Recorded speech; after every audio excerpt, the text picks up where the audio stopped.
Alhamdulillahirabbil alamin. Alhamdulillah, innal hamdalillah nahmaduhu wa nasta'inuhu wa nastaghfiruh wa na'udzu billahi min sururi anfusina wa min sayyiati a'malina. Man yahdihillahu fala mudhillalah wa may yudlil fala hadiyalah. Asyhadu an la ilaha illallah wahdahu la syarikalah wa asyhadu anna Muhammadan abduhu wa rasuluhu la nabiyya ba'd. Alhamdulillah ala ja'ala farada siyamu fi syahrul Ramadan wa unzila fihi al-Qur'an hudal linnasi wa bayyinati minal huda wal furqan. Faqala Nabiullah Muhammad sallallahu alaihi wasallam, "Lau alimat ummati annama fi Ramadan la tamannau anna syahra kulluhu Ramadan." Wa ba'd. Assalamualaikum para jamaah rahimani wa rahimakumullah. Kajian Tarbiyah Ruhiyah BTKV Fakultas Kedokteran Universitas Airlangga yang dimulai oleh Allah Subhanahu wa taala, terutama guru kita Al Ustadz Abdurrahman Tauhid. Kaif haluk Ustadz? Kabar sehat alhamdulillah Ustadz. Kaif halukum? Ahlan wa sahlan fi hudurikum, selamat datang. Ini untuk pertama kalinya mungkin Ustadz. Jazakumullah khairan. Ini yang kedua acara buka bersama. Okay. Kebetulan nanti acara kajian ini akan dapat disimak secara daring maupun luring, terutama di sini ada acara secara offline juga dan maupun secara online. Ma'asyiral muslimin rahimani wa rahimakumullah, para jamaah kajian Tarbiyah Ruhiyah. Kajian pada pekan Jumat hari ini akan mengangkat tema tentang mensucikan diri di bulan suci Ramadan. Seperti bagaimana kaidah dalam mensucikan diri di bulan suci Ramadan nanti akan dikupas secara mendalam oleh Al Ustadz Abdurrahman Tauhid LC. Untuk mempersingkat acara, marilah kita masuki acara selanjutnya, yaitu pembacaan kalam suci Al-Quran yang akan dibawakan oleh Akhuna Dr. Jindan Zulfi Fahmi. Waktu dan tempat, monggo dokter. Tafadhol.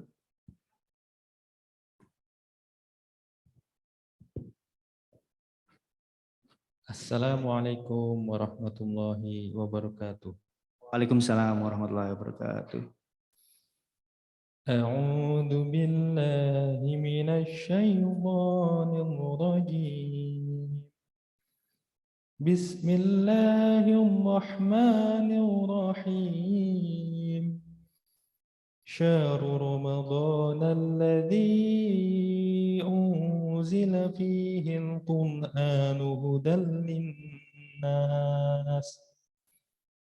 هدى للناس وبينات من الهدى والفرقان فمن شهد منكم الشهر فليصم ومن كان مريضا أو على سفر فعدة من أيام أخر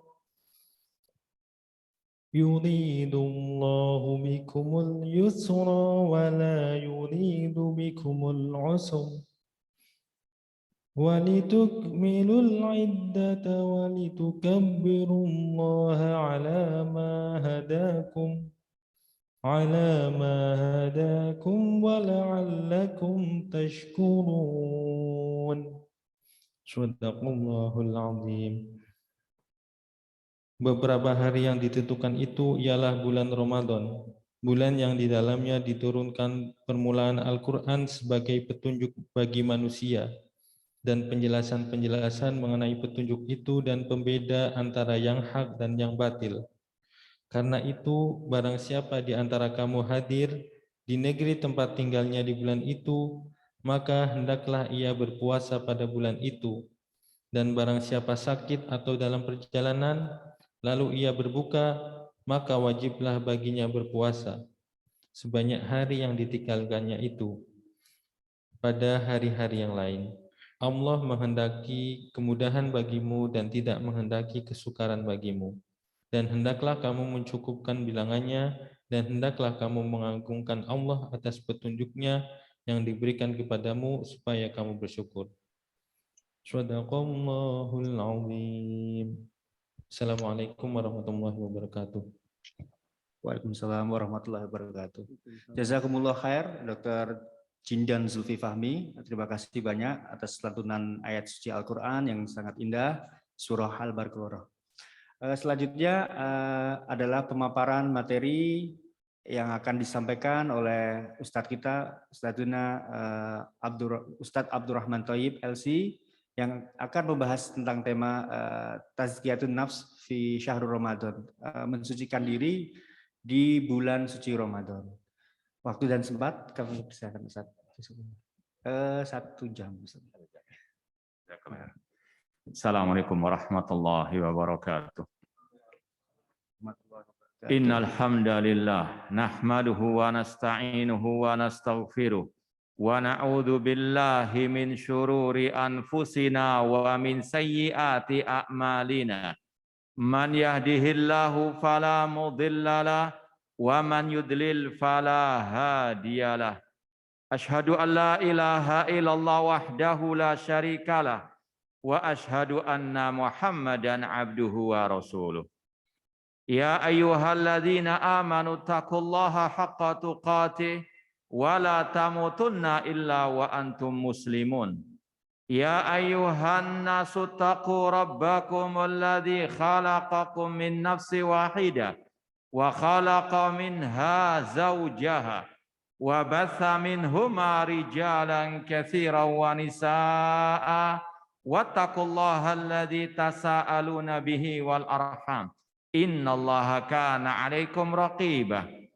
Ya ayyuhalladzina amanu taqullaha wa qulu qawlan sadida yuslih lakum a'malakum wa yaghfir lakum dhunubakum wa may yuti'illaha wa rasulahu faqad faza fawzan 'azima.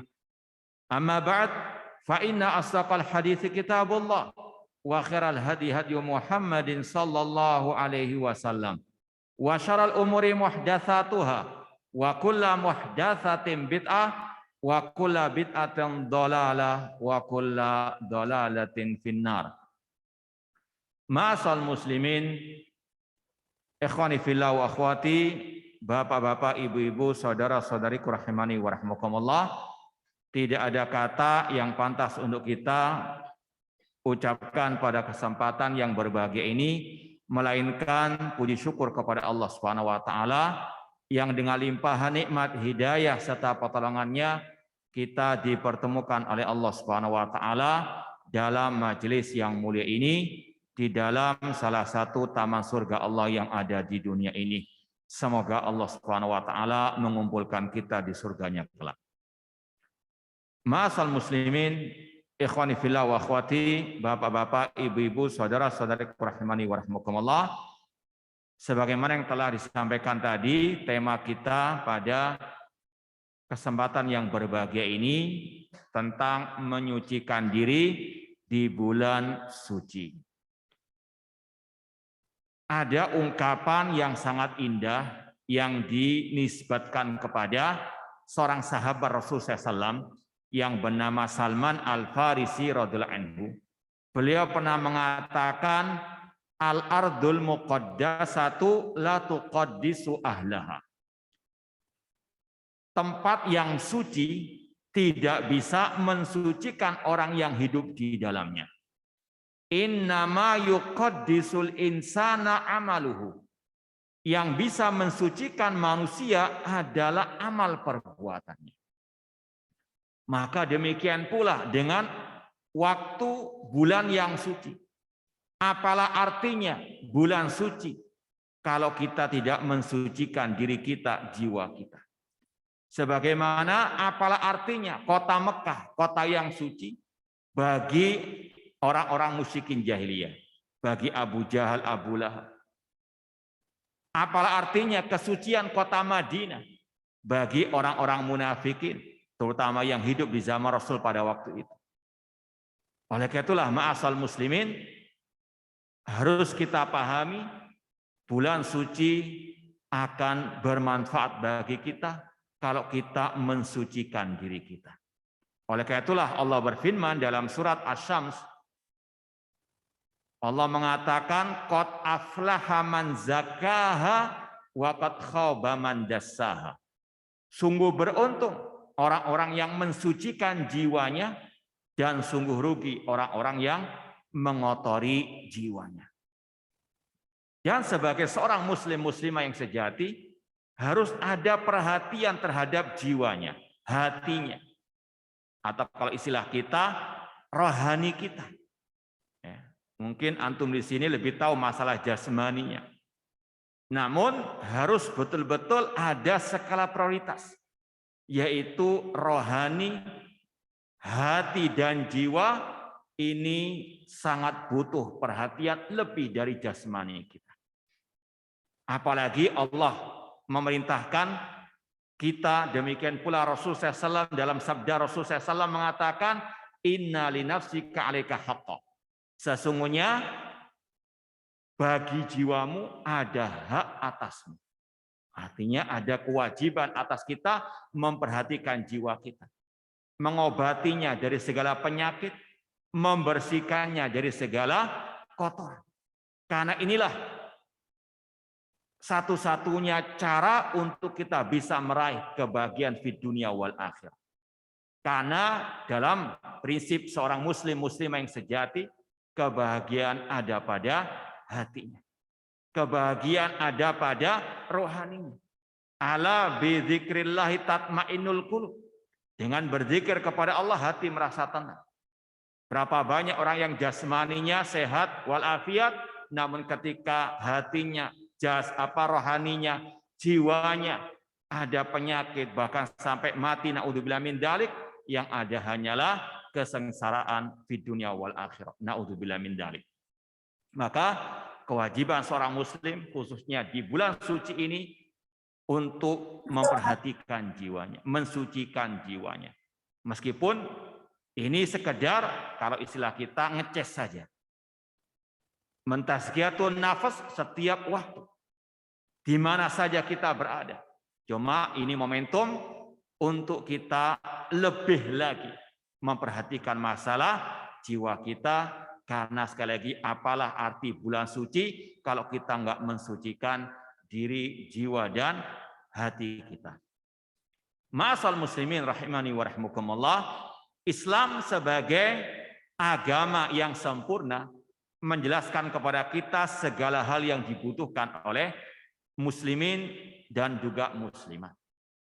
Jangankan masalah tazkiyatun nafs, masalah buang hajat, Islam sudah dengan sedetail-detailnya menjelaskan adab-adabnya. Apalagi yang berkaitan dengan tazkiyatun nafs. Maka cukup bagi seorang muslim muslimah dalam mentazkiyatun nafs membuka kembali Al-Quran dan Sunnah Rasulullah SAW, tentunya dengan pemahaman para salafus saleh, para sahabat tabi'in dan tabi'u at-tabi'in.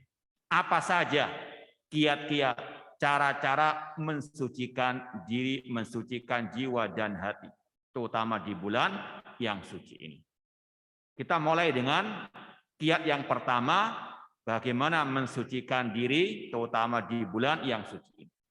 Yang pertama dan yang paling utama, mensucikan diri dengan bertauhid kepada Allah. Tauhid pondasi dari segala bentuk tazkiyatun nafs. Tanpa tauhid tidak ada artinya tazkiyatun nafs. Sebagaimana amal ibadah, enggak ada manfaatnya tanpa tauhid. Tauhid artinya ifradullah bil ibadah. Mengesahkan Allah dengan al-ibadah. Betul-betul menyerahkan semua ibadah kepada Allah. Qul inna salati wa nusuki wa mahyaya wa mamati lillahi rabbil alamin. Katakanlah, sesungguhnya salatku, sesembelihanku, hidup dan matiku hanyalah untuk Allah Rabb semesta alam. Iyyaka na'budu wa iyyaka nasta'in. Apalagi di bulan suci Ramadan, penuh dengan penggembelengan tauhid. Coba kalau kita perhatikan, selesai ya kita salat tarawih dilanjutkan salat witir. Biasanya imam rakaat kedua dan ketiga membaca surat apa? Rakaat kedua, rakaat ketiga surat witir. Biasanya baca surat apa? Iya, itu kalau mengikuti sunnah Rasul.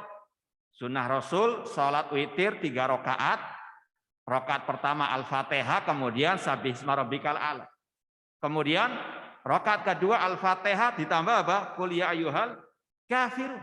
Rakaat ketiga setelah Al-Fatihah Qul huwallahu ahad. Biasanya senang ini kalau sudah sampai di sini ya. Namun intinya di sini setiap malam kalau imamnya itu mengikuti sunnah Rasul membaca 2 surat tadi yang dikenal dengan 2 surat tauhid. Intinya tentang tauhid. Qul ya ayyuhal kafirun la a'budu ma ta'budun.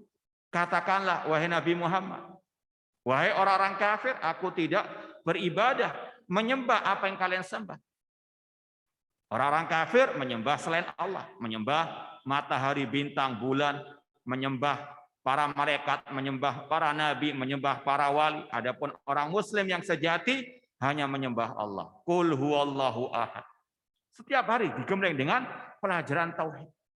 Ini mensucikan jiwa dengan tauhid, setiap malam digembleng dengan tauhid kalau kita memahami hakikat hal seperti ini. Demikian pula dalam hadis Rasul. Rasul mengatakan man shoma ramadhana imanan wa ihtisaban ghufira lahu ma taqaddama min dzambi. Barang siapa puasa Ramadan didasari oleh iman. Kata Syekh Muhammad bin Shalih Al-Utsaimin rahimahullah, imanan billah. Barang siapa puasa Ramadan didasari oleh iman kepada Allah, oleh tauhid.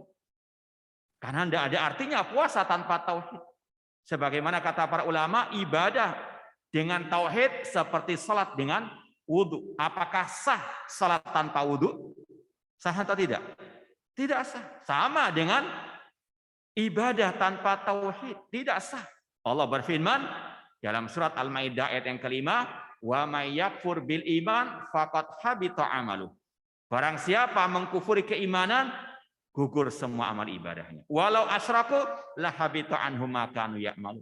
Seandainya mereka berbuat syirik, gugur semua amal ibadah mereka.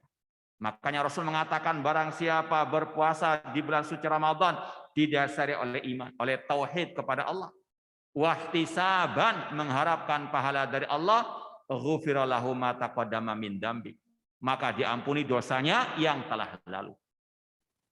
Rasul menegaskan lagi, man qama ramadhana imanan wahtisaban, ghufira lahu ma taqaddama min dzambi. Barang siapa yang salat malam di kala bulan Ramadan, salat tarawih dengan didasari oleh iman kepada Allah dan mengharapkan pahala dari Allah, diampuni dosanya yang telah lalu. Ini penggemblengan tauhid di bulan suci Ramadan. Makanya tazkiyatun nafsi, pensucian jiwa yang pertama harus didasari oleh at-tauhid, mengesahkan Allah dalam ibadah. Apalagi kalau kita perhatikan Rasul Shallallahu Alaihi Wasallam ketika diutus pertama kali sebagai Rasul, Allah turunkan ayat dari surat Al-Mudaththir, diantaranya wasiyabaka fatahhir, dan pakaianmu maka bersihkanlah, sucikanlah. Kata para ulama, arti siyabaka fatahhir, tahhir a'malaka minasyirki. Sucikanlah amal perbuatanmu dari segala bentuk kesyirikan. Tanpa tauhid maka hati tetap kotor, bahkan termasuk hati yang mati, jiwa yang merugi.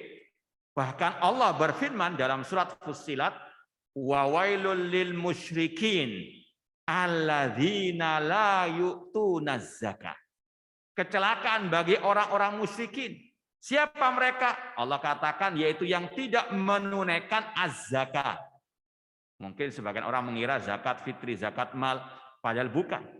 Kata Syekhul Islam Ibnu Taimiyah rahimahullah, hiya tauhid wal iman alladzi yazku bihil qalbu. Yang dimaksud dengan orang-orang musyrikin adalah yang tidak menunaikan zakat, yaitu yang tidak menunaikan tauhid, tidak menunaikan iman, yang mana dengan iman dan tauhid hati menjadi suci. Ini kata Syekhul Islam Ibnu Taimiyah rahimahullah, dengan tauhid, dengan iman hati akan suci. Demikian pula dikatakan oleh murid beliau Imam Ibnu Qayyim rahimahullah taala, arti alladzina la yu'tuna zakah, zakah di situ artinya at-tauhid atau kalimatus syahadah la ilaha illallah. Ini poin yang paling utama dan yang pertama harus ditanamkan dalam tazkiyatun nufus, pensucian jiwa jiwa akan suci kalau dibangun di atas tauhid, mengesahkan Allah dalam ibadah dan menjauh dari segala bentuk kesyirikan. Yang kedua, kiat mensucikan diri terutama di bulan yang suci, yaitu dengan banyak-banyak berdoa kepada Allah.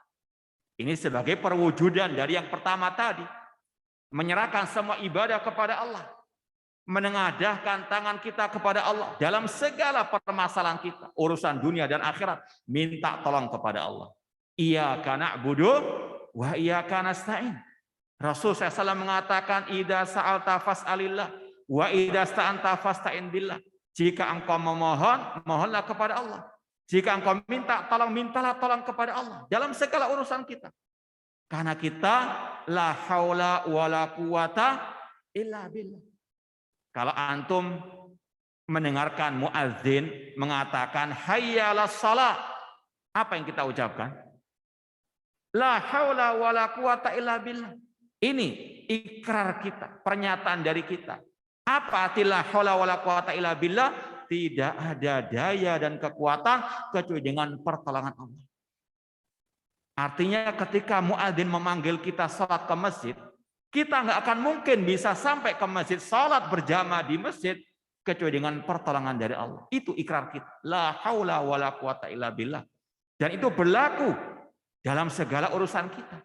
Kita nggak akan mungkin sampai ke tempat ini kecuali dengan pertolongan dari Allah. Kita bisa meraih ini, meraih itu, semuanya dengan pertolongan dari Allah. Kita la haula wala quwata illa billah. Maka di antara cara mentazkiyatun nufus, minta tolong kepada Allah agar jiwa kita disucikan oleh Allah. Dan Rasul telah mengajarkan kepada kita berbagai macam bentuk doa dan zikir. Mulai kita bangun tidur sampai tidur lagi, semua komplit zikirnya. Demikian pula dengan doa luar biasa. Di antaranya Rasul mengajarkan kepada kita doa untuk mentazkiyatun nafs, mensucikan diri. Di antaranya Rasul mengatakan, Allahumma ati nafsi taqwaha wa zakkiha anta khairu man zakkaha anta waliyuha wa maulaha. Ya Allah, berikanlah jiwa ini ketakwaannya. Allahumma ati nafsi taqwa wa zakkiha. Dan ya Allah, sucikanlah jiwaku ini. Ini intinya. Ya, kalau kita mau mensucikan jiwa, caranya ini. Mengikuti sunnah Rasul, berdoa dengan doa ini. Allahumma ati nafsi taqwaha wa zakkiha anta khairu man zakkaha anta waliyuha wa maulaha. Dan kita yakini sekali lagi tidak ada yang bisa mentazkiyatun nafs kecuali Allah Subhanahu wa taala. Dalam surat An-Nisa Allah mengatakan balillahu yuzakki man yasha. Bahkan Allah lah yang bisa mentazkiyah jiwa manusia. Kita hanya bisa berusaha, namun yang bisa mensucikan hanyalah Allah Subhanahu wa taala. Maka kita minta tolong kepada Allah Subhanahu wa taala. Ya. Ini seorang muslim muslimah tidak boleh menghemat masalah doa, apalagi di bulan suci ini. Kata para ulama, salah satu waktu yang mustajab untuk berdoa bulan suci Ramadan. Makanya kata para ulama, kalau kita perhatikan ayat-ayat tentang puasa itu diselingi dengan masalah doa. Tadi dibacakan surat Al-Baqarah ayat 185. Ayat berikutnya 186 Allah berfirman, wa idza sa'alaka ibadi anni fa inni qarib ujibu da'watad da'i da'a. Apabila hambaku bertanya kepada engkau Nabi Muhammad tentang diriku, jawablah aku dekat, aku mengabulkan doa orang yang berdoa kepada. Dari sini kata para ulama bahwasanya bulan suci Ramadan kita harus atau banyak-banyak dianjurkan untuk memperbanyak doa. Karena Allah menyelingi masalah doa di antara ayat-ayat tentang puasa. Di antaranya tadi doa untuk mentazkiyatu an-nafs. Taib yang ketiga, kiat menyucikan jiwa di bulan suci Ramadan secara khusus. yaitu thalabul ilmi. Banyak-banyak belajar. Belajar Al-Quran dan Sunnah dengan pemahaman para salafus saleh. Karena dengan ilmu kita tahu mana yang bisa mensucikan jiwa, mana yang mengotori jiwa. Ya. Mungkin antum di sini berapa tahun sudah belajar masalah kedokteran dan sebagainya, tahu mana yang bermanfaat, mana yang bermadarat untuk jasmani. Maka lebih dari itu, apa yang bermadarat bagi jiwa kita, apa yang bermanfaat harus dipelajari. Ini demi kebahagiaan kita di dunia wal akhirah. Tanpa thalabul ilmi, tidak mungkin kita bisa mengetahui mana yang bisa mengotori jiwa untuk kita tinggalkan, mana yang bisa membersihkan jiwa untuk kita lakukan. Semuanya butuh al-ilmu wal ilmu. Makanya Rasul mengatakan, thalabul ilmi faridatun ala kulli muslimin. Belajar ilmu agama wajib bagi setiap muslim. Rasul mengatakan, man yuridillahu bi khairan yufaqihu fid. Barang siapa yang Allah kehendaki kebaikan baginya, Allah fahamkan dalam urusan agama. Kita nggak akan mungkin bisa tazkiyatun nafs tanpa belajar. Seperti tadi masalah tauhid. Kita nggak akan tahu bahwasanya jiwa ini tidak akan suci tanpa tauhid. Ini butuh belajar apa itu tauhid. Meskipun tadi sekedar istilahnya sekilas info saja. Butuh dilanjutkan lagi. Belajar dan terus belajar, terus istiqamah. Jangankan kita, Imam Ahmad rahimahullah, beliau mengatakan atlubul ilma minal mahdi ilal lahad. Aku belajar ilmu agama dari sejak kecil sampai aku mau masuk liang lahat. Ini tidak ada kata istilahnya berhenti dalam belajar ilmu agama. Karena ini untuk menuju atau bekal menuju kampung akhirat kita yang sejati, yaitu kampung akhirat yang semoga Allah Subhanahu wa taala memberikan kepada kita surganya dan menjauhkan kita dari api nerakanya. Rasul SAW banyak menganjurkan kita thalabul ilmi. Bahkan Imam Ibnu Qayyim rahimahullah mencantumkan dalam kitab beliau Miftah dari Sa'adah lebih dari 100 keutamaan belajar ilmu agama. Di antaranya yang kita sampaikan atau kita isyaratkan tadi, majelis ilmu, kata Rasul, merupakan taman-taman surga di dunia ini. Rasul mengatakan, idza maratum biriyadil jannah fartau. Jika kalian melewati taman-taman surga, maka ambil manfaat darinya. Ketika ditanya apa itu taman surga, Rasul mengatakan majalisuz zikr, majelis zikir. Kata Atha bin Abi Rabah, seorang ulama tabi'in, yaitu majelis al-halal wal haram, yaitu majelis al-ilmu. Demikian pula Rasul mengatakan, man salaka tariqan yaltamisu fi ilman, sahalallahu bi tariqan ilal jannah. Barang siapa yang menempuh perjalanan dalam rangka belajar ilmu agama, Allah mudahkan jalannya menuju surga. Semoga langkah kita ke tempat ini sebagai langkah ke surganya kelak. Kemudian yang keempat, kiat mentazkiyatun nafs, yaitu dengan kita banyak-banyak selektif, atau kita pun harus selektif dalam mencari sahabat teman dekat. Sahabat atau teman dekat, kata orang Arab as-sahib sahib. Beda sod dan sin. As-sahib sahabat, sahib itu menarik. Orang Arab mengatakan as-sahib sahib. Teman sahabat dekat itu bisa menarik. Menarik kepada kebaikan atau kepada kejelekan. Maka harus selektif. Berapa banyak mungkin orangnya asalnya baik karena dekat dengan orang yang jahat menjadi jahat. Bahkan berapa banyak orang yang salah pergaulan, bergaul dengan kelompok teroris menjadi teroris juga. Naudzubillah min dzalik. Maka harus selektif, harus betul-betul menjalankan sabda Rasul, al-mar'u ala dini khalilihi. Seseorang tergantung sahabat atau agama sahabat dekatnya. Falyandur ahadukum man yukhalil. Maka hendaklah salah seorang di antara kalian selektif dalam mencari sahabat dekat. Demikian pula yang kita sudah sering dengarkan sabda Rasul, perumpamaan teman yang baik dengan teman yang jelek.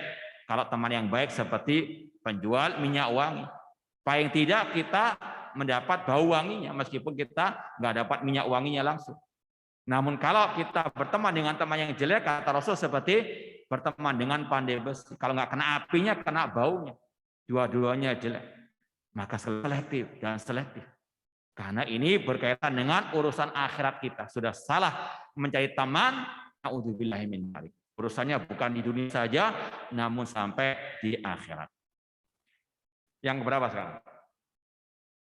Yang kelima, kiat menyucikan jiwa, menyucikan diri, khususnya atau terutama di bulan suci, yaitu dengan kembali kepada Al-Quranul Karim. Lebih dekat kepada Al-Quranul Karim. Apalagi di bulan suci ini, bulan diturunkannya Al-Quran. Syahrul Ramadan alladzi unzila fil Quran. Pelajaran yang berharga di bulan suci Ramadan untuk kita lebih semangat lagi kembali kepada Al-Quran. Kembali membacanya. Ya. Kalau bisa harus punya target. Ya, bulan suci Ramadan ya minimal mungkin 1 kali khataman. Ya. Kalau dulu Imam Syafi'i diriwayatkan beliau khataman sampai 60 kali. Itu Imam Syafi'i. Ya. Kalau kita ya tadilah minimal sudah 1 khataman. Ya, harus ada target. Kalau tidak lewat. Ya, bulan suci Ramadan tanpa kita mendapatkan barokah dari Al-Qur'anul Karim. Membacanya, demikian pula mentadabburinya. Ini kewajiban kita. Afala yatadabbarun Al-Qur'an? Tidakkah mereka mentadabburi Al-Qur'an?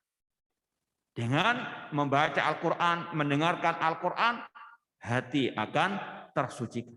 Sebagaimana kata Allah dalam surat Al-Anfal ayat yang kedua, innamal mu'minuna alladzina idza dzukirallahu wajilat qulubuhum wa idza tuliyat alaihim ayatuhu zadatuhum imana wa ala rabbihim yatawakkalun.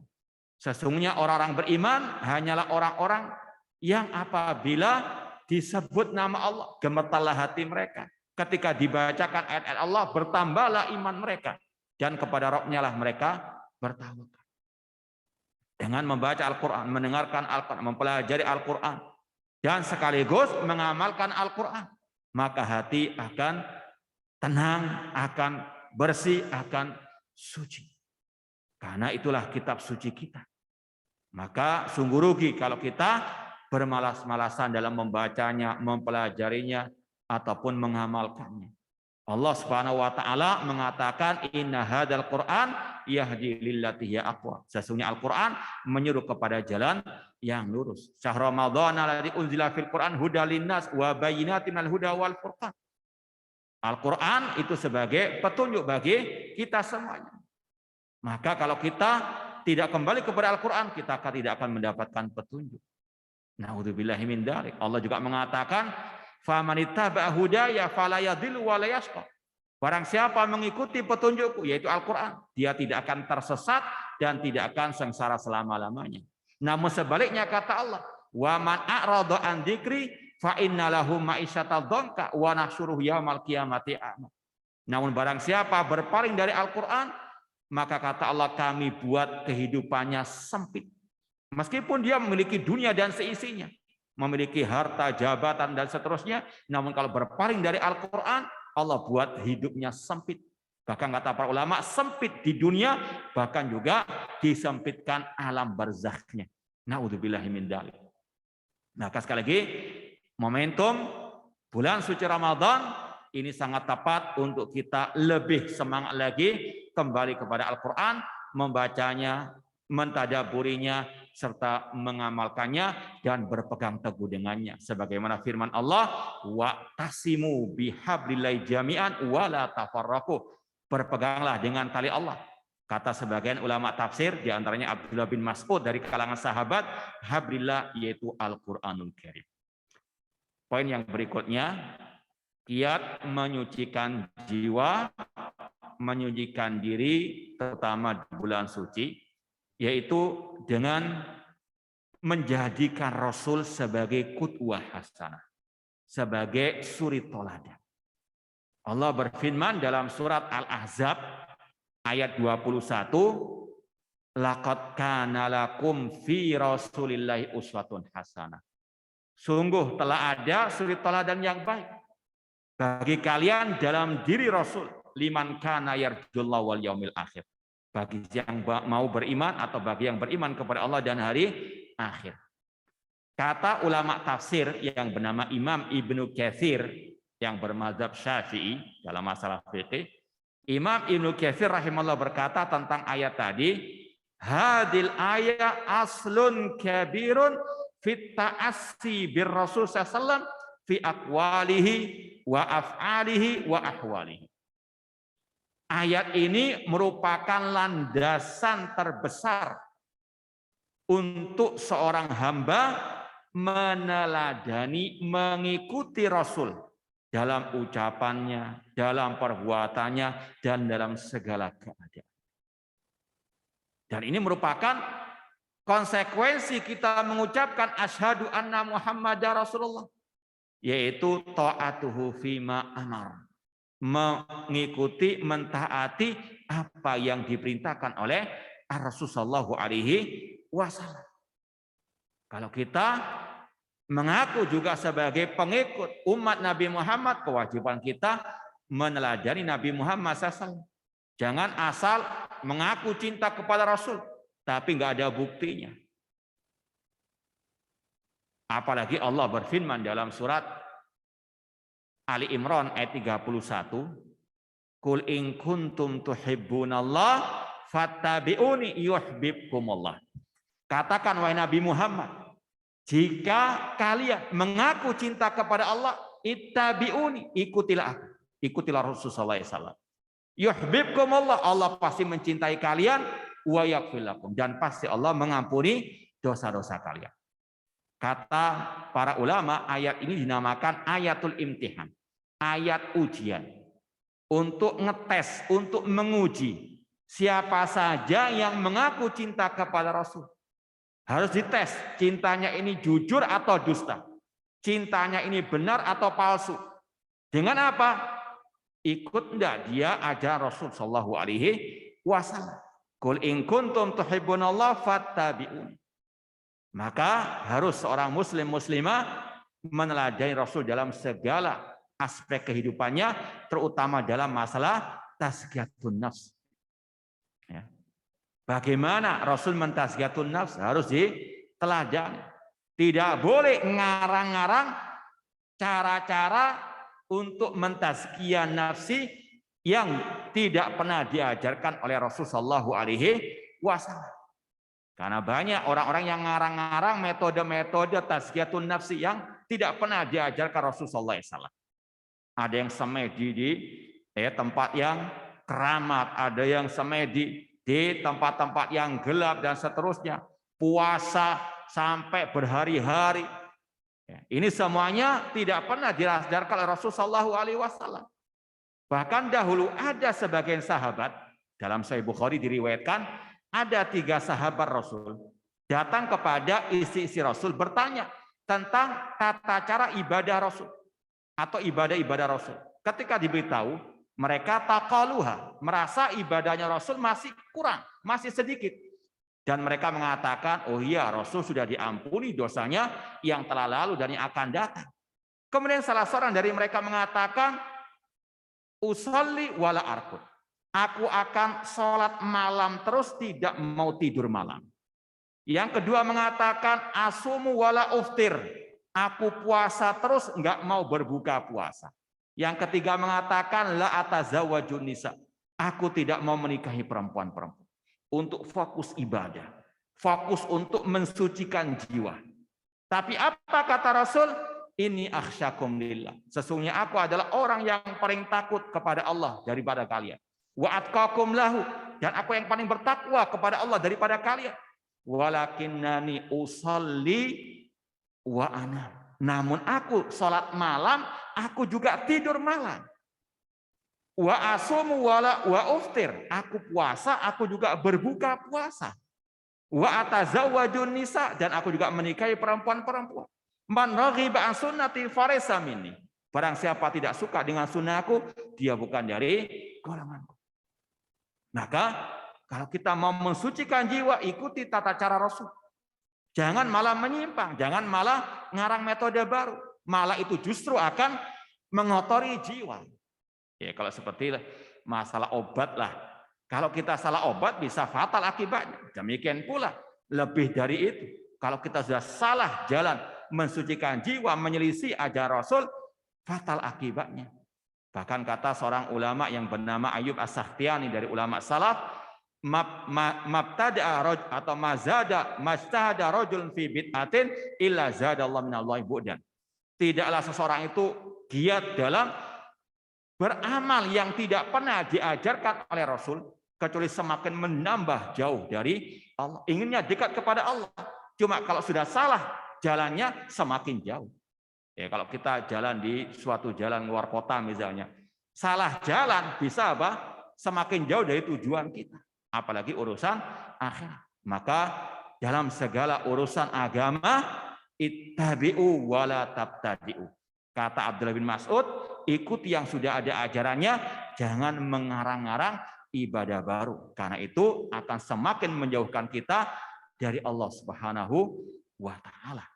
Maka sekali lagi, ma'asal muslimin, Rasul SAW suri teladan kita dalam segala hal, di antaranya dalam masalah tazkiyatu an-nafs. Dan alhamdulillah di bulan suci Ramadan ini banyak kaum muslimin yang luar biasa semangatnya menghidupkan sunnah-sunnah Rasul. Ini suatu yang luar biasa. Salat tarawih sunnah Rasul, ya, membaca Al-Quran di bulan suci Ramadan sunnah Rasul, memberi makan orang berbuka puasa sunnahnya Rasul. Luar biasa. Namun hal seperti ini jangan sampai berhenti di bulan suci Ramadan, yaitu masalah menghidupkan sunnah. Masih banyak sunnah-sunnah Rasul Shallallahu Alaihi Wasallam yang sudah ada ajarannya. Ini mari kita amalkan. Yang enggak ada ajarannya dalam urusan agama kita tinggalkan. Rasul mengatakan, alaikum bisunnati wa sunnatil khulafa'ir rasyidin mahdi. Pegang erat sunnahku dan sunnah para khulafa'ir rasyidin. Addu 'alaiha bin nawajid. Gigit dengan gigi geraham kalian. Ya. Kemudian kata Rasul, iyyakum wa muhdatsatil umur. Hati-hati kalian dari hal-hal yang baru dalam urusan agama, karena itu adalah bid'ah dan setiap bid'ah itu sesat, kata Rasul sallallahu alaihi wasallam. Kemudian poin berikutnya, di antara kiat menyucikan jiwa yaitu dengan meninggalkan segala bentuk kemaksiatan kepada Allah Subhanahu wa Ta'ala. Kemaksiatan wajib dijauhi, apalagi kesyirikan. Yang kata Allah, inna syirka la dzulmun adzim. Sesungguhnya kesyirikan kedzaliman yang sangat besar. Maksiat ini pengaruhnya sangat luar biasa dalam mengotori jiwa manusia, dalam mengotori hati manusia. Bahkan ada ungkapan dari seorang ulama tabi'in yang bernama Abdullah bin Mubarak rahimahullah. Beliau mengatakan, ra'aitu dzunuba tumitul quluba. Sesungguhnya aku melihat dosa-dosa itu mematikan hati. Ra'aitu dzunuba tumitul quluba. Kata beliau, waqad yurithu dhulla idmanuha. Dan terus-menerus dalam dosa itu akan melahirkan keterhinaan. Kemudian kata beliau, wa khair li nafsika isyanuha. Maka yang terbaik bagi dirimu untuk meninggalkan dosa tersebut. Dan Rasul SAW mengatakan, innal abda idza aznaba dzamban nukitat fi qalbi nuqtatun sauda. Kata Rasul, apabila seorang hamba berbuat dosa, ditulis tinta hitam dalam hatinya. Memang nggak kelihatan, mungkin juga di romsen nggak kelihatan. Ini masalah ya rohani. Kata Rasul, apabila seorang hamba berbuat dosa, ditulis tinta hitam dalam hatinya. Fa in taba wastaghfara saqila qalbuhu. Jika orang itu bertobat, beristighfar, maka bersih lagi hatinya. Wa in zada zada. Jika bertambah maksiatnya, nggak mau bertobat, semakin bertambah titik hitam dalam hatinya. Kemudian kata Rasul, itulah yang Allah maksud dalam surat Al-Mutaffifin, kalla barrana ala qulubihim ma kanu yaksibun. Sekali-kali tidak, hati mereka telah tertutup, yaitu dengan tinta-tinta hitam, noda-noda hitam tersebut karena perbuatan dosa mereka. Kalau sudah hati ditutup, dikotori oleh tinta-tinta hitam tersebut, maka jangan harap ada kebahagiaan di dunia maupun di akhirat. Karena tidak akan ada cahaya, tidak akan ada ketenangan, tidak akan ada ketentraman. Maka sebagai seorang muslim dan muslimah harus betul-betul menyucikan jiwanya dengan meninggalkan segala maksiat tersebut. Apalagi di bulan suci Ramadan. Ini pelajaran juga yang paling berharga di bulan suci Ramadan. Kita diwajibkan meninggalkan makanan dan minuman di siang hari. Padahal asal makanan minuman itu apa? Halal, mubah. Yang asalnya mubah menjadi haram ketika di bulan suci Ramadan. Apalagi yang memang asalnya haram, maka lebih wajib untuk kita apa? Meninggalkan. Kalau yang asalnya mubah kemudian di bulan suci Ramadan haram seperti makan minum di siang hari, apalagi yang asalnya haram. Maka seorang muslim harus betul-betul mengambil pelajaran yang berharga di bulan suci Ramadan, meninggalkan segala bentuk kemaksiatan. Demikian pula orang yang berpuasa di bulan suci Ramadan, dia akan berpikir 1000 kali kalau mau berbuat maksiat. Eman puasanya. Ya, berpikir untuk apa? Melakukan maksiat tersebut. Apalagi Rasul juga bersabda, "Malam yada qaula zur wal amala bihi, falaisa lillahi hajatun fi an yada ta'ama wa syaraba." Allah atau barang siapa yang tidak mau meninggalkan ucapan dusta atau perbuatan dusta, Allah enggak butuh dengan puasanya. Karena memang puasa itu kata Rasul, laisa siyam minal akli wasyurbi wa inna masyam minal lahwi warrafath. Sesungguhnya puasa yang sesungguhnya bukan hanya sekedar menahan diri dari makan dan minum, namun juga menahan diri dari ucapan yang kotor, dari ucapan-ucapan yang sia-sia, apalagi yang maksiat. Ini pelajaran yang harus kita terus pegang erat sampai akhirat kita. Kalau kita mau jiwa kita suci, harus meninggalkan segala bentuk kemaksiatan. Kalaupun jatuh ke dalam kemaksiatan, kesalahan, namanya manusia, kata Rasul, kullu bani Adam khata', harus segera bertobat kepada Allah Subhanahu wa taala. Karena memang orang yang bertakwa itu bukan orang yang suci dari kesalahan. Namun orang yang bertakwa adalah orang yang bisa langsung bertobat setelah jatuh ke dalam kemaksiatan. Sebagaimana Allah berfirman dalam surat Ali Imran, "Walladzina idza fa'alu fahisatan aw dzalamu anfusahum dzakarallah wastaghfaru lidzunubihim wa may yaghfiru dzunuba illallah wa lam yusirru ala ma fa'alu wa hum ya'lamun." Orang-orang yang bertakwa apabila mereka jatuh ke dalam dosa-dosa, perbuatan keji, mendolimi diri mereka, mereka langsung ingat kepada Allah, ingat azab Allah. Kemudian mereka beristighfar, mohon ampun kepada Allah, dan mereka tidak meneruskan perbuatan dosa mereka, sedangkan mereka mengetahui. Ini poin tentang menyucikan jiwa dengan meninggalkan segala bentuk kemaksiatan. Poin yang keberapa? Masih ada waktu? Poin yang ketujuh sekarang. Ya. Yang ketujuh, banyak mengingat kematian. Rasulullah SAW bersabda, "Aktsiru dzikra hadzimil ladzat." Perbanyaklah kalian mengingat penghancur segala bentuk kelezatan, kenikmatan, yaitu al-maut. Seorang yang selalu mengingat kematian, dia akan banyak-banyak mengambil perbekalan di dunia ini. Wa tazawwadu fa inna khairaz zadi taqwa. Kata Allah, berbekallah untuk negeri akhirat karena sebaik-baik bekal adalah ketakwaan kepada Allah Subhanahu wa taala. Kita tidak ada yang tahu kapan kita akan meninggalkan dunia yang fana ini. Setiap kita wajib meyakini kullu nafsin dha'iqatul maut. Setiap jiwa pasti merasakan kematian. Wala yu'akhirallahu nafsan idza jaa ajaluha. Dan Allah tidak akan menunda suatu jiwa jika telah datang kematian. Seorang harus siap dengan kematian tersebut. Apa persiapannya itu tadi? Wa tazawwadu fa inna khairaz zadi taqwa. Dengan takwa Allah azza wa jalla, dan itu adalah tujuan Allah mewajibkan puasa, la'allakum tattaqun.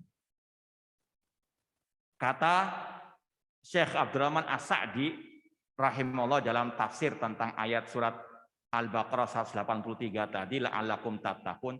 Kenapa puasa itu menjadi sebab utama meraih derajat ketakwaan? Karena dalam puasa ada bentuk melaksanakan perintah Allah, meninggalkan larangan Allah. Kenapa puasa menjadikan orang menjadi bertakwa? Karena dengan puasa orang merasa muraqabatullah, merasa diawasi oleh Allah. Orang yang berpuasa dengan mudahnya bisa membatalkan puasanya tanpa dilihat oleh orang lain. Masuk kamar, masuk kantor sendirian, makan, minum dengan bebas, nggak ada yang lihat. Akan tapi orang muslim yang sejati punya perasaan muraqabatullah, merasa diawasi oleh Allah. Ini yang menjadikan orang akan meraih derajat takwa Allah. Dan perasaan seperti ini harus terus dijaga, dipelihara sampai akhirat kita nanti. Yang kerja di kantor, kalau dia merasa muraqabatullah, nggak akan korupsi.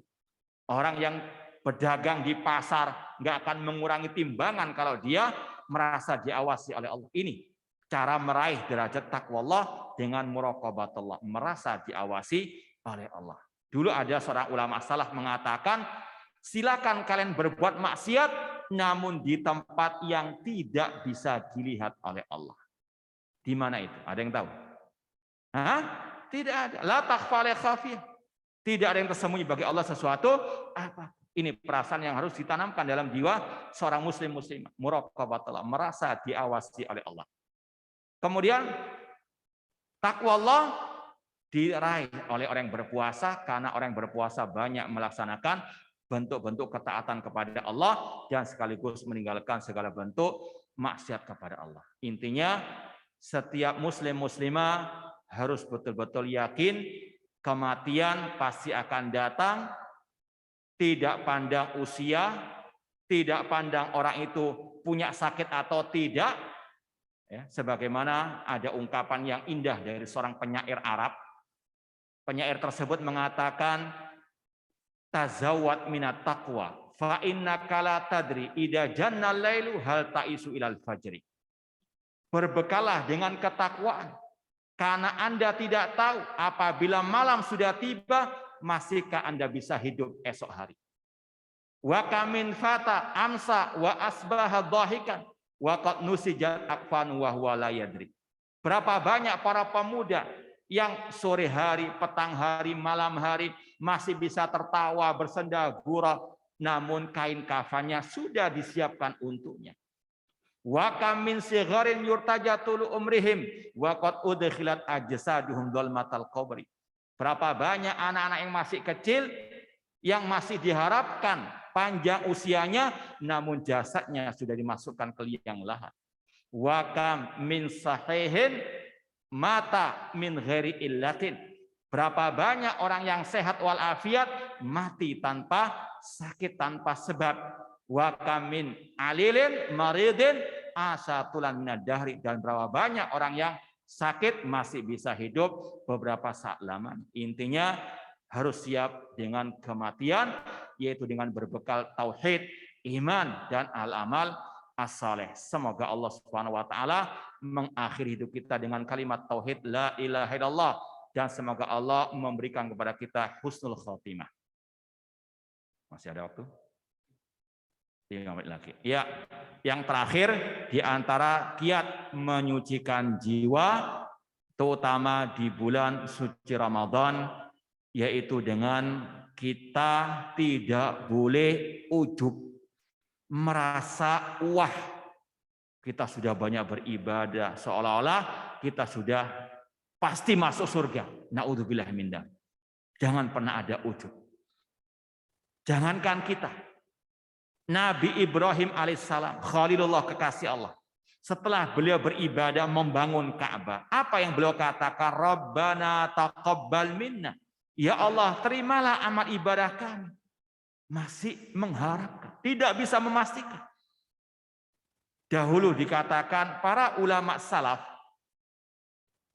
setelah bulan Ramadan berlalu, mereka berdoa kepada Allah 6 bulan lamanya agar ibadah mereka di bulan suci Ramadan diterima oleh Allah Subhanahu wa taala. Dan inilah sifat orang-orang yang bertakwa kepada Allah, tidak merasa wah dalam beribadah, masih merasa kurang. Jangan-jangan ibadah kita nggak diterima oleh Allah Subhanahu wa taala. Kita harus berusaha ikhlas, berusaha mengikuti sunnah Rasul dalam beribadah. Cuma kita nggak tahu amal kita diterima atau tidak. Sahabat Rasul mengatakan seandainya sujudku 1 kali diterima oleh Allah Ta'ala, itu lebih baik daripada dunia dan seisinya. Nggak ada yang bisa menjamin ibadah kita diterima atau tidak. Yang penting tadi, berusaha ikhlas, berusaha ittiba'us sunnah. Dan banyak-banyak mohon kepada Allah untuk amal kita diterima oleh Allah Subhanahu wa taala. Ada surat Al-Mu'minun kalau nggak salah ayat yang ke-60-an. Allah mengatakan walladzina yu'tuna ma atau wa qulubuhum wajilah. Orang-orang yang telah memberikan infaknya di jalan Allah, hati mereka takut, ya, wa qulubuhum wajilah. Ummul Mukminin Aisyah radhiyallahu anha pernah bertanya kepada Rasul, "Ya Rasulullah, apakah orang-orang yang hatinya takut dalam ayat itu adalah orang-orang yang berzina, minum khamar, orang yang mencuri?" Kata Rasulullah, "Ya Ibnata Siddiq." Tidak, wahai Aisyah, putrinya Abu Bakar As-Siddiq. "Walakinnahum yasumun wa yusallun wa yatasaddaqun walakinnahum yakhafuna alla tuqbala minhum." Mereka yang takut hatinya, yang Allah puji dalam ayat tersebut adalah orang-orang yang puasa, yang melakukan sholat, yang bersedekah. Namun hati mereka takut jangan sampai ibadah mereka ditolak, tidak diterima oleh Allah Subhanahu wa taala. Oleh karena itulah ma'asal muslimin, meskipun sudah kita laksanakan berbagai macam bentuk ibadah terutama di bulan suci ini, jangan pernah merasa wah atau merasa sudah paling top sudah ibadahnya. Kita nggak tahu diterima atau tidak ibadah kita. Kita hanya bisa berusaha dan berdoa agar ibadah kita diterima oleh Allah Subhanahu wa taala. Bahkan ma'asal muslimin rahimani wa rahimakumullah, kita selesai sholat kita diajarkan membaca zikir pertama kali apa? Istighfar. Secara sepintas, sekilas, kok setelah ibadah kita istighfar? Ya, secara umum namanya istighfar selesai berbuat maksiat. Tapi ini selesai sholat kok beristighfar. Kata para ulama, ini ada makna yang tersirat, ada hikmahnya. Di antaranya tadi, untuk memerangi perasaan ujub. Jangan sampai selesai sholat kita sudah wah pasti masuk surga, wah pasti menjadi orang yang paling suci. Tidak. Istighfar. Kenapa? Karena mungkin dalam sholat kita masih banyak kekurangan. Mungkin kekurangan dalam masalah keikhlasan. Kalaupun sudah ikhlas 1000% misalnya, mungkin ada kekurangan dalam tata cara sholat kita. Masih belum kita mengikuti ajaran Rasul ketika sholat. Sedangkan Rasul mengatakan, "Shallu kama ra'aitumuni usalli." Salatlah kalian sebagaimana kalian melihat aku salat. Jangan dikira semua ibadah kita pasti sah diterima. Ada kisah dalam Sahih Bukhari, ada salah satu sahabat Rasul masuk ke masjid, salat tahiyatul masjid 2 rakaat. Kemudian datang kepada Rasul, mengucapkan salam, kepada Rasul balas salamnya. Kata Rasul, "Irji' fasalli fa innaka lam tusalli." Kembalilah engkau salat karena engkau belum salat. Orang itu kembali salat lagi 2 rakaat. Datang lagi kepada Rasul. Sama Rasul mengatakan, "Irji' fasalli fa innaka lam tusalli." Kembalilah engkau salat karena engkau belum salat.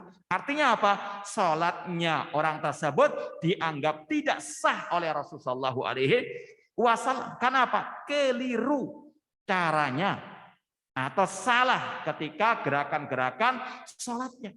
Maka sekali lagi ma'asal muslimin, masih banyak kekurangan dalam ibadah kita. Perlu terus memperbaiki diri, introspeksi diri, terutama di bulan suci Ramadan. Intinya sekali lagi, jangan pernah merasa ujub, merasa bangga dengan apa yang telah kita perbuat dari amal ibadah, karena tidak ada yang bisa menjamin ibadah kita diterima atau tidak oleh Allah Subhanahu wa taala. Meskipun tugas kita berusaha, berdoa, dan senantiasa istiqomah di atas ibadah kepada Allah, karena ibadah bukan hanya di bulan suci Ramadan, namun ibadah sampai akhir hayat kita nanti. Karena Allah berfirman, wa'bud rabbaka hatta ya'tiyakal yakin. Beribadahlah kepada Rabbmu sampai datangnya kematian. Semoga apa yang kita sampaikan bermanfaat dan semoga Allah Subhanahu wa taala menerima semua amal ibadah kita. Alhamdulillahirabbil alamin. Barakallahu fikum Ustaz. Jazakumullah ahsanul jaza. Terima kasih pemaparan yang sangat mendalam tentang tazkiyatun nufus fi syahrul Ramadan. Tips membersihkan jiwa di bulan Ramadan, tadi ada kaidah-kaidahnya sekitar 7 tadi ya. Alhamdulillah sangat bermanfaat sekali. Selanjutnya akan dilanjutkan dengan sesi tanya jawab. Bisa tes sesi tanya jawab dari peserta offline maupun nanti ada dari kolom chat. Untuk admin apakah ada pertanyaan dari kolom chat? Chat belum. Jamaah hadirun majelis ini ada yang bertanya mungkin?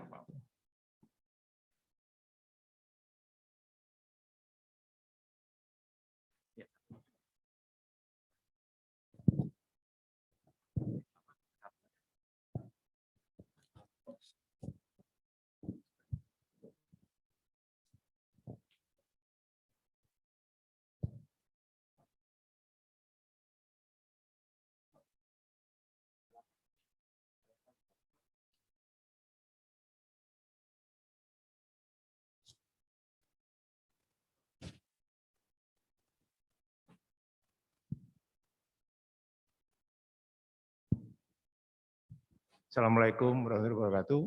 Waalaikumsalam warahmatullahi wabarakatuh.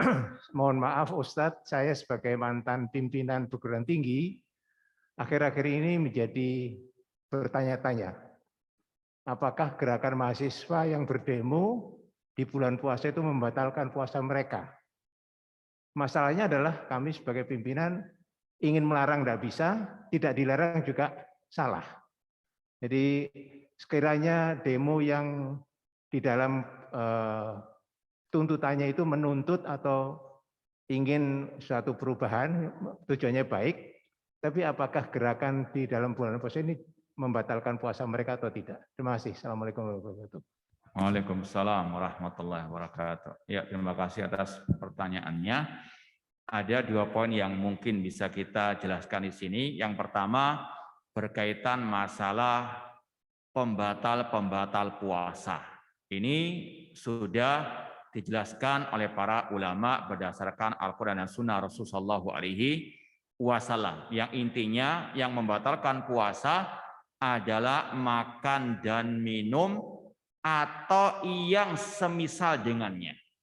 Ya, mungkin seperti infus yang untuk mengganti makanan minum atau yang semisalnya. Itu yang membatalkan puasa. Demikian pula dengan al-jima, bersetubuh antara suami dan istri. Adapun kalau kita katakan maksiat, tidak dikatakan sebagai pembatal puasa meskipun mengurangi pahala puasa. Itu yang pertama. Sekali lagi, masalah pembatal puasa ini sudah paten, sudah ada kaidah-kaidahnya. Jadi itu yang mereka lakukan tidak membatalkan puasa. Namun persoalan yang kedua, seperti yang kita sampaikan tadi, Islam adalah agama yang sempurna. Semua bidang kehidupan manusia sudah ada penjelasannya, entah dalam Al-Quran, entah dalam Sunnah Rasul, entah secara terang-terangan jelas atau secara isyarat. Masalah demonstrasi ini sudah dibahas oleh para ulama dengan memaparkan berbagai macam dalil-dalilnya. Yang intinya di situ pembahasannya masalah mengkritik, menasehati pemimpin atau pemerintah kaum muslimin. Apakah dibolehkan dengan tadi demonstrasi atau yang lainnya yang terang-terangan? Kalau kita kembali kepada sunnah Rasul yang kita sampaikan tadi, meneladani Rasul Shallallahu Alaihi Wasallam. Rasul Shallallahu Alaihi Wasallam di dalam hadis yang sahih riwayat Imam Ahmad, riwayat Imam Ibnu Abi Asim dalam kitab As-Sunnah, Rasul mengatakan man aroda an yansaha lidhi sultanin fala yubdihi alaniyatan. Barang siapa yang ingin menasehati pemimpinnya, pemerintahnya, kaum muslimin, maka tidak boleh di hadapan umum. Ini Rasul jelas mengatakan demikian. Ya. Rasul mengatakan, man aroda an yansaha lidhi sultanin fala yubdi alaniyata. Barang siapa yang ingin menasihati pemimpinnya, jangan di hadapan umum. Walakin liyakhud biyadi, hendaklah diambil tangannya, fayakhluwabi, berduaan dengannya. Fa in qabila, jika diterima nasihat itu, alhamdulillah itu yang diharapkan. Wa illa qad adalladhi alaih. Kalau tidak diterima, gugur kewajiban menyampaikan. Dan ini yang pernah dipraktekkan oleh para sahabat Rasulullah SAW. Suatu saat Usama bin Zaid ditegur oleh seseorang ketika zaman fitnah, pemberontakan atau tragedi berdarah pembunuhan terhadap Utsman bin Affan. Sebelum kejadian itu, Usama bin Zaid ditegur oleh seseorang. Kenapa engkau enggak menasihati Utsman bin Affan? Apa kata Usama bin Zaid, seorang sahabat Rasulullah? Aku telah menasihatinya antara diriku dan dirinya. Dan aku tidak mau membuka pintu kejelekan dengan menasihatinya di hadapan umum. Dan ini sekali lagi ajaran Rasul, ajaran para sahabat Rasulullah SAW. Apalagi kalau kita buka lagi kitab-kitab akidah para ulama salaf, luar biasa mereka mengecam orang-orang yang mencaci maki pemimpin kaum muslimin. Bahkan kata Anas bin Malik radhiyallahu anhu, seorang sahabat Rasul, beliau mengatakan, nahana kubarauna min ashabi Rasulullah SAW. Para pembesar sahabat-sahabat Rasul melarang kami. Apa larangan mereka? La tasubbu umara'akum. Jangan kalian mencaci maki pemimpin kalian. Ini adalah ajaran Islam.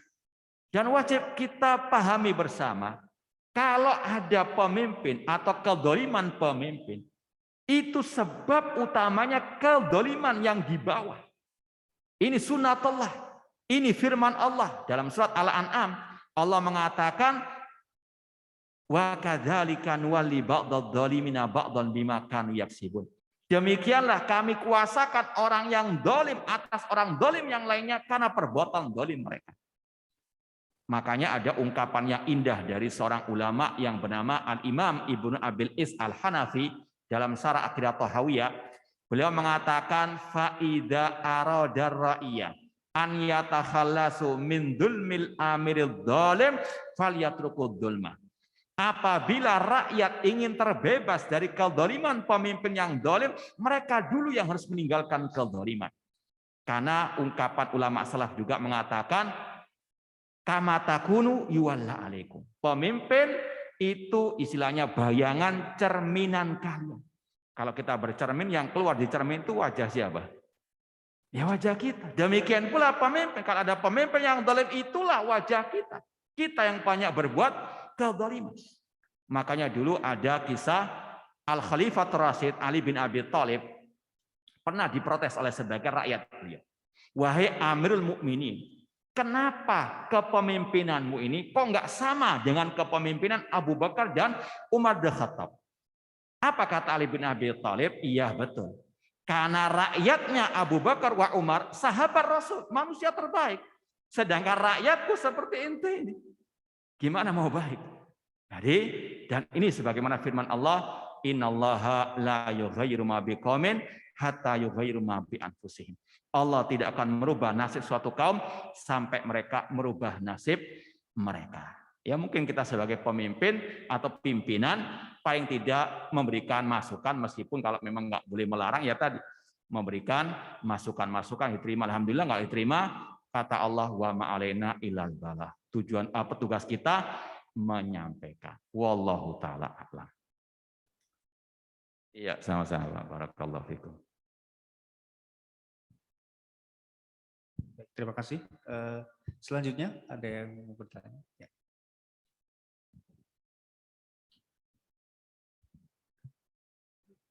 Terima kasih. Assalamualaikum warahmatullahi wabarakatuh. Waalaikumsalam warahmatullahi wabarakatuh. Pak Ustadz, saya mau tanya.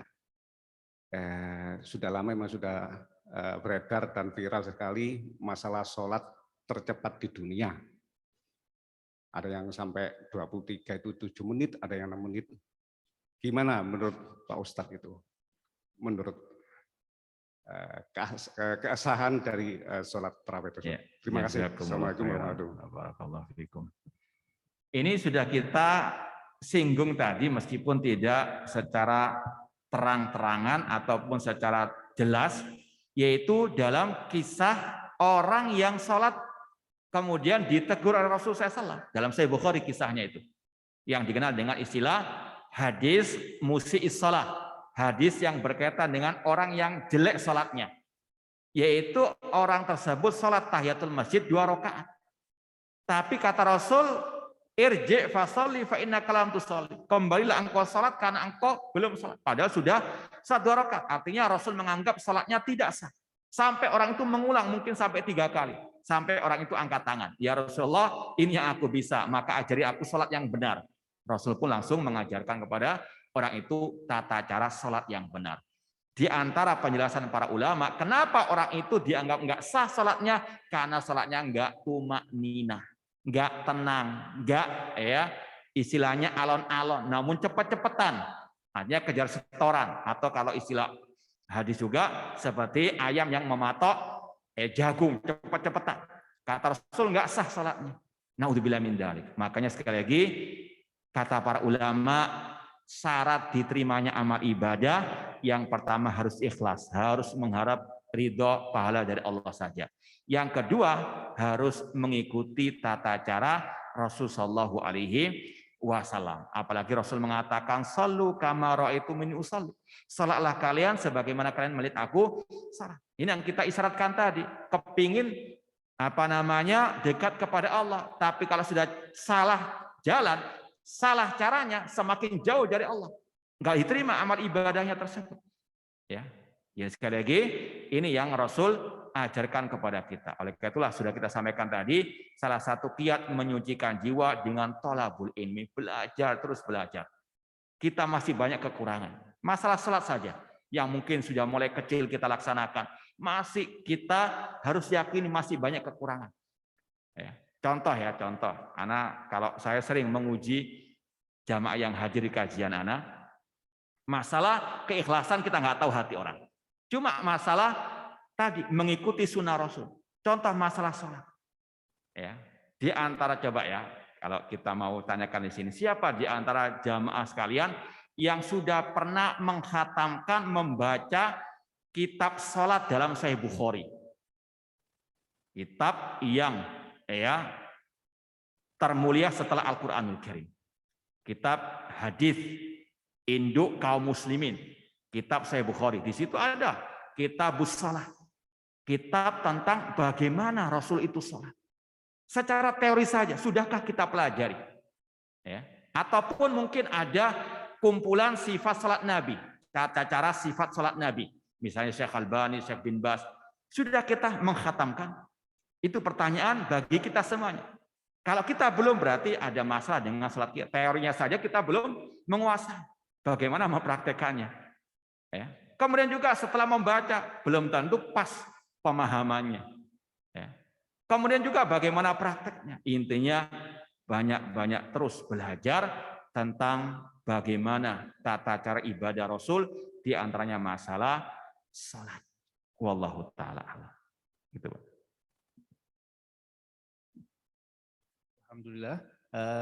Ada berikutnya dari jamaah Ahmad. Monggo.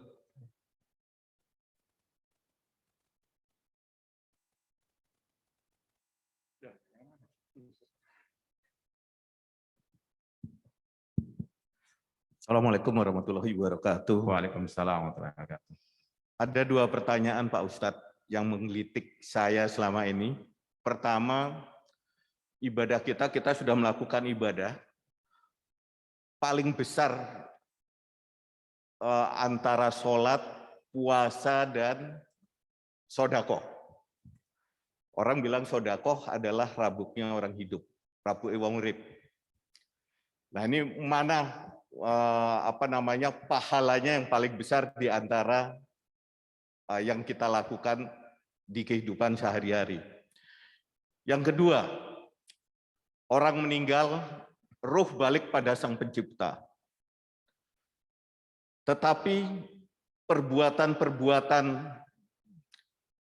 perbuatan-perbuatan baik, perbuatan jelek itu merupakan suatu energi. Kita tahu bahwa hukum kekekalan energi adalah energi hanya berubah bentuk. Bagaimana para rasul, para nabi setelah meninggal roh balik pada perbuatan-perbuatan ini bagaimana di kehidupan dunia ini. Apakah energi itu ada di alam ini dan bagaimana caranya untuk mencapai itu? Terima kasih. Assalamualaikum warahmatullahi wabarakatuh. Waalaikumsalam warahmatullahi wabarakatuh. Ya, pertanyaan yang pertama tentang mana dari amalan-amalan tadi, sholat, puasa, dan sedekah yang paling banyak pahalanya atau yang paling mulia di sisi Allah Subhanahu wa Ta'ala. Ya, tentunya yang paling mulia, yang paling tinggi kedudukannya dari ibadah-ibadah tersebut adalah as-sholah, masalah sholat. Karena itu adalah rukun Islam yang kedua. Bahkan dalam hadis Rasul mengatakan, al-ahdul ladzi bainana wa bainahum as-shalah. Perbedaan antara kita dengan orang kafir, orang musyrikin masalah salat. Man tarakaha faqad kafar. Barang siapa meninggalkannya maka dia kafir. Ini sabda Rasul. Meskipun ulama berbeda pendapat apakah kafir keluar dari Islam atau kufur kecil. Namun intinya ini adalah ibadah yang sangat luar biasa. Bahkan Rasul mengatakan awwalu ma yuhasabul bi'abad al-abadu as-shalah. Yang pertama kali akan dihisab oleh Allah pada hari kiamat tentang masalah salat. Ya, maka harus betul-betul seorang muslim muslimah menjaga salatnya, terutama salat yang 5 waktu. Allah berfirman, hafidhu ala salawati wassalatil wusta wa qumu lillahi qanitin. Hendaklah mereka menjaga salat-salat yang 5 waktu, khususnya salat wusta, salat asar, dan hendaklah mereka menjadi orang-orang yang senantiasa tegak dalam beribadah kepada Allah Subhanahu wa Ta'ala. Adapun pembahasan yang kedua, pertanyaan yang kedua berkaitan dengan roh dan amal perbuatan manusia. Yang pertama wajib kita yakini masalah roh ini masalah gaib. Allah berfirman, yas'alunaka 'anir ruh qulir ruhu min amri rabbi wa ma utitu minal ilmi illa qalila. Mereka bertanya kepada engkau Nabi Muhammad tentang roh. Maka jawablah roh itu hanya Allah yang tahu. Meskipun menempel dalam diri kita, kalau hilang mati kita. Tapi kata Allah ini masalah gaib, hanya Allah yang tahu hakikatnya, tahu ya segala-galanya tentang ar-ruh. Maka orang mukmin, mukminah, muslim-muslim yang bijak cukup mengimani apa yang ada dalam Al-Quran dan Sunnah Rasulullah SAW tentang masalah ruh. Tidak boleh berlebih-lebihan atau melewati batasan yang telah Allah jelaskan tersebut. Orang beriman, orang bertakwa cirinya yu'minuna bil ghaib, beriman dengan yang gaib, namun tidak mendalam-dalami yang akal tidak akan bisa sampai kepadanya. Masalah ruh saja, ya. Insya Allah belum ada penelitian yang benar roh itu warnanya apa, bagaimana, ya bentuknya itu kayak apa. Pasti ya kita pastikan nggak mungkin bisa ketemu karena Allah mengatakan demikian. Hanya Allah yang tahu.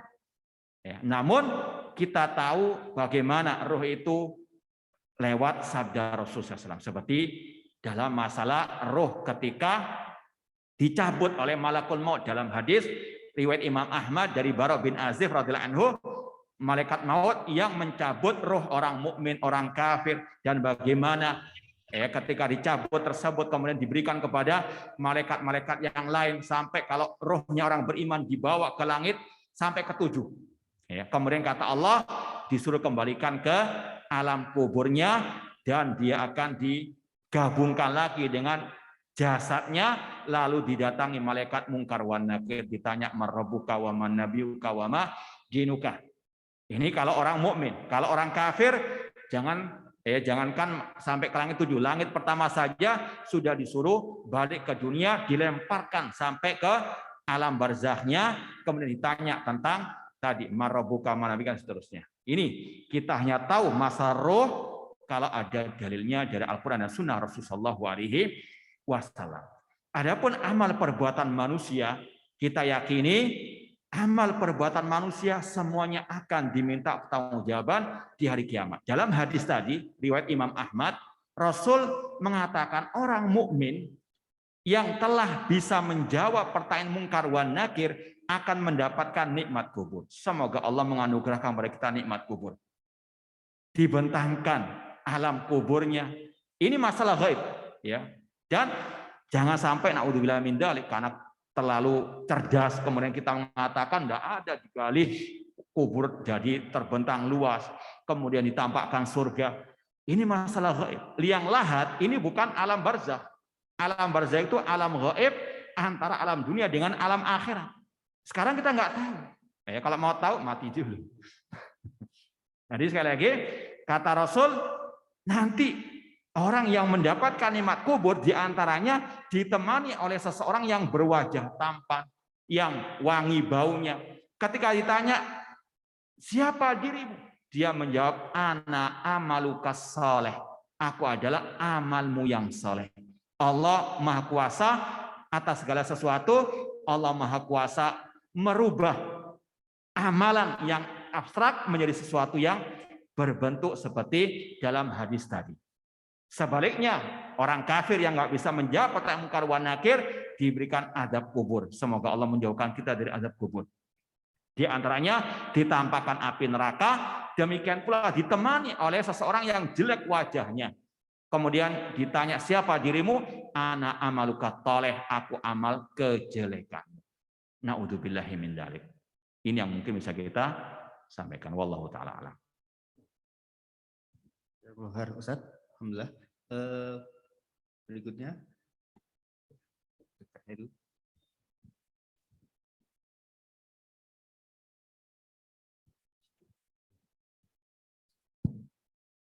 Assalamualaikum warahmatullahi wabarakatuh. Assalamualaikum warahmatullahi wabarakatuh. Ingin bertanya Ustadz sehubungan dengan topiknya menyucikan diri di bulan suci, di bulan Ramadan ini. Insya Allah dari kajian ini insya Allah akan beberapa dari kita atau insya Allah semuanya terbuka pintu hatinya, kemudian menyucikan diri di bulan suci Ramadan ini di sisa yang hampir separuh ini. Dan insya Allah dari kita juga akan dibukakan pintu hidayah. Amin. Manusia tidak lepas dari dosa, dari kesalahan, dari keluputan, dan dari maksiat. Mulai sejak kecil, balik, hingga pada usia dewasa. Namun bagaimana Ustadz? Ini saya bertanya. Kalau misalkan pada sisa usia baru tahu, baru bertobat, ya, kemudian berhijrah, mengikuti agama Islam yang lurus sesuai dengan sunnah Rasul. Pertanyaan saya, bagaimana dengan dosa-dosa yang masa lampau? Apakah tetap diperhitungkan nanti di alam akhirat atau mendapat ampunan dari Allah Subhanahu wa taala? Jazakallahu khair. Wah iya, maka saya pertanyaannya, kaidah para ulama, man taba taballahu alaih. Barang siapa yang bertobat kepada Allah, maka diterima tobatnya. Namun taubat ada syarat-syaratnya. Yang pertama berkaitan dengan tentunya waktu. Kalau memang dia bertobat sebelum istilahnya nyawa di kerongkongan atau sebelum matahari terbit dari barat, insya Allah diterima taubatnya. Syarat yang kedua, harus dia meninggalkan maksiat tersebut. Yang ketiga, syaratnya harus dia menyesali perbuatan maksiatnya tersebut. Dan yang keempat, harus dia bertekad tidak mengulanginya lagi. Ini syarat taubatan nasuha yang diterima oleh Allah Subhanahu wa taala. Kalau sudah diterima, maka diampuni dosanya. Ini kalau berkaitan dosanya dengan Allah Subhanahu wa taala. Ada lagi kalau dosanya itu berkaitan dengan orang lain. Mungkin mengambil harta orang lain tanpa hak atau mendoliminya. Maka syarat tobat yang berikutnya yang kelima, minta maaf. Atau meminta dimaafkan. Ya, jika sanggup untuk dia lakukan. Maka kalau sudah terpenuhi syarat-syarat tersebut, yakini man taba taballahu alaih. Barang siapa yang bertobat kepada Allah, pasti Allah menerima tobatnya. Allah berfirman, "Qul ya ibadiyalladzina asrafu ala anfusihim la taqnatu min rahmatillah innallaha yaghfirudz dzunuba jami'an." Katakan wahai Nabi Muhammad, wahai orang-orang yang bergelimangan dengan dosa, berlumuran dengan dosa, la taqnatu min rahmatillah. Jangan kalian putus asa dari rahmat Allah. Allah mengampuni semua dosa dan Allah Maha Pengampun lagi Maha Penyayang. Kita ingat juga ada hadis Rasul SAW yang menceritakan tentang seseorang yang membunuh 99 orang. Dia mau tobat, datang kepada seorang ahli ibadah, namun tidak paham masalah agama. Apakah ada tobat bagi dirinya? Kata ahli ibadah itu nggak ada tobat. Ya, kamu sudah membunuh 99 orang. Sekalian saja kata pembunuh tadi dibunuh 100 orang jadinya. Namun dia dalam hati tetap ingin tobat. Datang kepada seorang alim. Apakah ada pintu tobat baginya? Maka kata sang alim, siapa yang menolak tobat? Ya, namun engkau harus meninggalkan tempat atau kampung halamanmu yang penuh dengan orang-orang jelek menuju kepada kampung atau tempat yang di situ banyak orang-orang soleh. Sang pembunuh tadi pun yang mau bertobat bergegas menuju kampung yang penuh dengan orang-orang soleh. Di tengah perjalanan Allah wafatkan dia. Lalu dua malaikat berselisih. Ini mau dimasukkan surga atau masukkan neraka? Namun Allah memerintahkan dimasukkan ke dalam surganya, ke dalam rahmat Allah Subhanahu wa taala.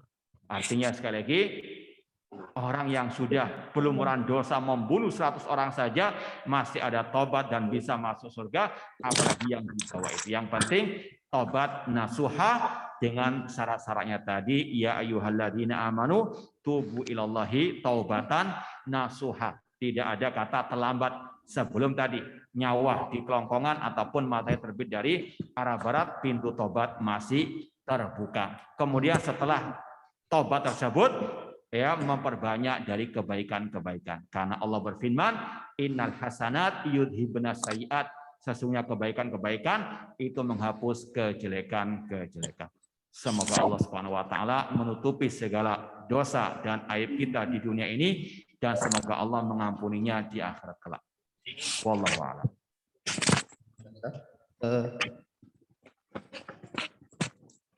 Izin pertama saya Ustaz. Mungkin konteksnya berbeda dari tazkiyatun nafs, mau tanya agak sedikit fikih. Saya baca riwayat tentang surat tarawih ini Ustaz. Kaifa kana sholatu Rasulullah di Ramadan Nabi Muhammad menurut penuturan Aisyah kan ihda asyratan rakatan 11 iya, itu tapi kalau sekarang pelaksanaan di Mekah itu 23 rakaat nih Ustaz. Kok sekarang dengar-dengarnya 11 rakaat karena pandemi jangan. Kurang update Anda berarti. Oh, dulu 23 kalau nggak salah. Iya, tapi memang kita mau jelaskan ini masalah fikih. Dalam masalah fikih ijtihadi itu biasa ada khilaf antara para ulama. Dalam masalah rakaat salat tarawih ada dua pendapat ulama. Yang pertama mengatakan salat tarawih dibatasi sampai 11 rakaat saja dengan dalil riwayat Aisyah radhiyallahu anha bahwa saya Rasul tidak pernah menambah dari 11 rakaat ketika sholat malam entah di bulan Ramadan atau di luar Ramadan. Itu asal dari Aisyah. Dari situ sebagian ulama berpendapat batasan maksimal 11 rakaat, tidak boleh nambah. Pendapat yang kedua mengatakan boleh lebih dari 11 rakaat dengan dalil salatul laili masna masna. Rasul mengatakan salat malam 2 rakaat 2 rakaat. Rasul nggak membatasi. Tadi kan sesuai dengan pendapatnya Aisyah radhiyallahu taala anha dan sesuai dengan apa yang beliau lihat. Terlebih lagi kata para ulama yang kedua ini mengatakan Rasul sendiri pernah menambah salat tarawih, salat malam lebih dari 11 rakaat. Dalam riwayat yang sahih beliau Rasul pernah salat 13 rakaat. Maka dari sini wallahu taala a'lam, yang lebih kuat pendapatnya kita katakan yang afdal memang 11 rakaat. Karena itu yang sering Rasul lakukan. Tapi tidak mengapa menambah dari 11 rakaat. Yang penting tumakninah. Jangan 40 rakaat tapi kejar salat tadi. Ya 40 rakaat setengah jam selesai. Gimana salatnya? Gimana mau diterima oleh Allah Subhanahu wa taala? Sedangkan kalau kita pelajari syarat sah salat harus tumak nina. Ya, tumak nina itu tenang, tidak tergesa-gesa seperti yang kita sampaikan tadi. Wallahu taala alam. Afwan Ustaz mau bertanya lagi. Ini nggak ada kaitannya lagi. Konteks tentang kalau kita kan harus alaikum bisunati ya Ustaz. Sunnatul khulafa'ir rasyidin. Nah ini kalau kita memahami Al-Qur'an tuh saya ini ada pertanyaan cuman agak ini Ustaz.